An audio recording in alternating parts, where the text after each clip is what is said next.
Hello दोस्तों, कैसे हैं आप लोग। स्वागत है आपका मेरे नई वीडियो में।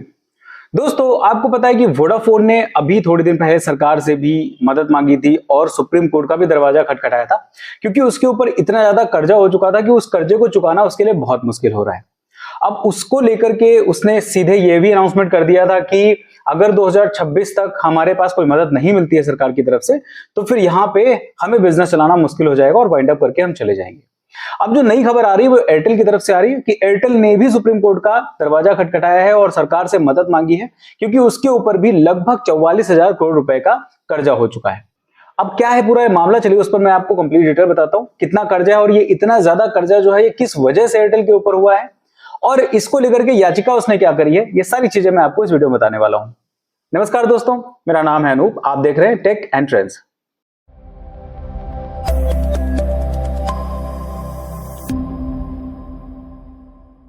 तो दोस्तों, आपको पता है कि एयरटेल भारत की दूसरी बड़ी कंपनी है जो कि बहुत ही ज्यादा यूजर्स के साथ में बैठी हुई है और बहुत ही अच्छी तरीके से काम भी कर रही है। यूजर्स को ढेर सारी सुविधाएं भी दे रही है और उसके साथ में कुछ ना कुछ ऐसी चीजें भी एयरटेल के साथ लगी रहती है कि कुछ ना कुछ प्लान्स में वो बढ़ोतरी भी धीरे धीरे करके करती ही रह रही है। अब ये सारी चीजें चलते हुए भी एयरटेल इस समय घाटे में चल रही है, एयरटेल का कहना है। एयरटेल के ऊपर लगभग 44,000 करोड़ रुपए का कर्जा हो चुका है गवर्नमेंट की तरफ से, यानी डिपार्टमेंट ऑफ टेलीकॉम को उसको इतना पैसा देना है। अब ये जो एग्जैक्ट अमाउंट है वो है 43,980 करोड़ रुपए।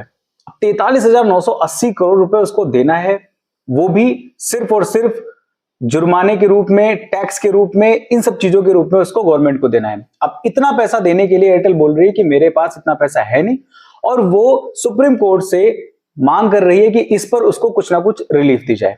अब रिलीफ के तौर पे उसने वोडाफोन की तरीके से पूरी तरीके से माफी नहीं मांगी है कि पूरा पैसा माफ कर दिया जाए।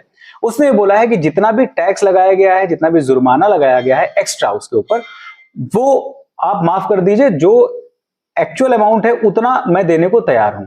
चलिए इसको मैं आपको समझाता हूं पूरी तरीके से कि कितना उसके ऊपर एक्चुअल अमाउंट है जो कर्जे का है और उसके अलावा जुर्माना उसके ऊपर कितना डाला गया है। वो भी आप जब समझ जाओगे तो आपको समझ में आ जाएगा कि एयरटेल इतनी मांग क्यों कर रहा है।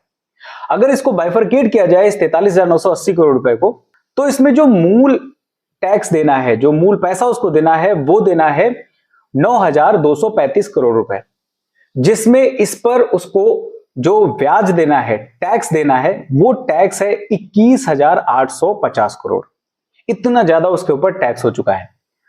अब यहां पे जो टैक्स देना था और जो मूल अमाउंट देना था वो नहीं देने की वजह से उसके ऊपर एक जुर्माना भी लगाया गया है 3,995 करोड़।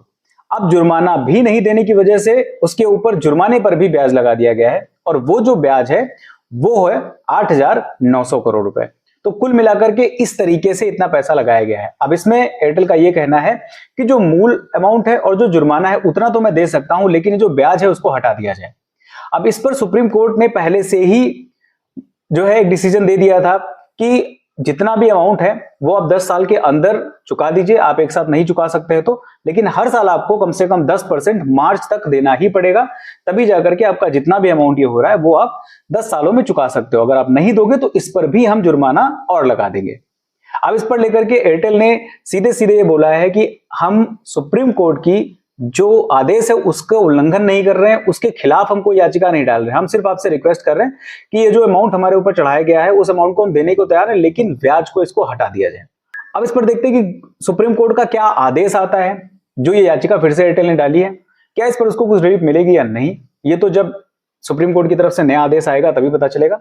लेकिन फिलहाल एयरटेल भी कहीं ना कहीं मुसीबत में है। एयरटेल को भी इतना सारा पैसा देना है और वो भी अपने डेवलपमेंट में पैसा लगा रहा है और वो उसका ये कहना है कि अगर इतना पैसा मैं इधर दे दूंगा तो मैं डेवलपमेंट कैसे करूंगा और अपने यूजर्स को कैसे मैं प्रॉफिट ज्यादा अच्छी तरीके से दे पाऊंगा इंफ्रा को डेवलप करके। फिलहाल आप बताइए आपका इस बारे में क्या कहना है। क्या एयरटेल को पूरा पैसा दे देना चाहिए या फिर ये जो इतना सारा ब्याज उसके ऊपर चढ़ा हुआ है, जुर्माना और जुर्माने पे ब्याज चढ़ा हुआ है, क्या इसको हटा देना चाहिए गवर्नमेंट को या नहीं?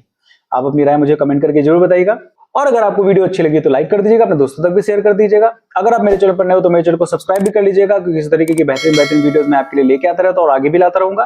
फिलहाल के लिए इस वीडियो में इतना ही, मिलते किसी दूसरी वीडियो में किसी अच्छे से टेक और ट्रेंडिंग टॉपिक के साथ। तब तक के लिए नमस्कार।